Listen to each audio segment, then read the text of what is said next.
मैया 28/6/25 खालार खालि जोंनि एग्जिकिउटिभ काउन्सिल मिटिंनि गेजेरजों मानगिरि शिब प्रमद बर' बिथांनि दैदेननायाव जोंनि सरकारा बड'फा इउएन ब्रह्म उपेन्द्रनाथ ब्रह्मनि जा न'खर बे न'खरनि मुङाव पेन्सन जोङो मोनसे पास खालामनानै मोनसे बिल पास खालामनानै पेन्सननि मुङाव मास मोनसेयाव बा दान मोनफ्रोमबो जोङो 1 लाख करै बिटिआर सरकारनिफ्राय होलांनाय जाथों होननानै मोनसे डिसिसन लानाय जायो। आरो बेजों लोगोसे बिएलटिनि गायसनगिरि आफादगिरि मुंख्लं बिरसिलागां बिथांनि मांखरसालि आरो बिथांनि मुसुखाखौ फोसाबनायनि मुङाव दान मोनफ्रोमबो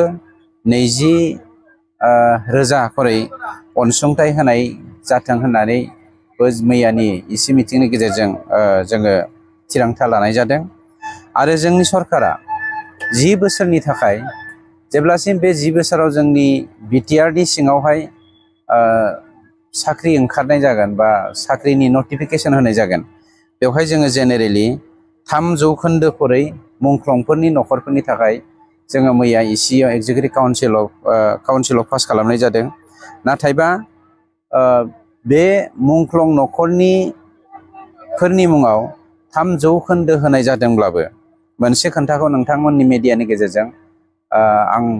गभर्नमेन्टनि जानानै रोखा फोरमायथिनो नागिरदों दे जोंनि एक्स एनडिबि फोरनि मुंख्लं, आबसुनि मुंख्लं आरो बिएलटिफोरनि मुंख्लंनि लिस्टआव जायफोरनि मुङा थागोन बिथांमोननि मुंख्लंनि न'खरनि सोद्रोमाफोरखौसो जोङो 3%आवहाय सोसननाय जागोन। गुबुन फारसे कलागुरु बिष्णु प्रसाद राभा आरो जोंनि सला अस्ताद जायखौ जोङो सन्तोष कुमार बसुमतारी होननानै मिथियो, बिथांनि जा फिल्ड जात्रा गाव माने जात्रा गाव खालामनाय बै जात्रा गाना बिथाङा खोब बेवहाय मुंदांखा बर' समाजावहाय बिथांमोन सानैनि मुङाव सला अस्ताद आरो बिष्णु राभानि मुङाव जोङो बोसोरफ्रोमबो जोंनि सरकारा नर्थ इस्ट रिजन एवार्ड होनायनि थाखाय मैयानि इसि मिटिंनि गेजेरजों थिरांथा लानाय जादों।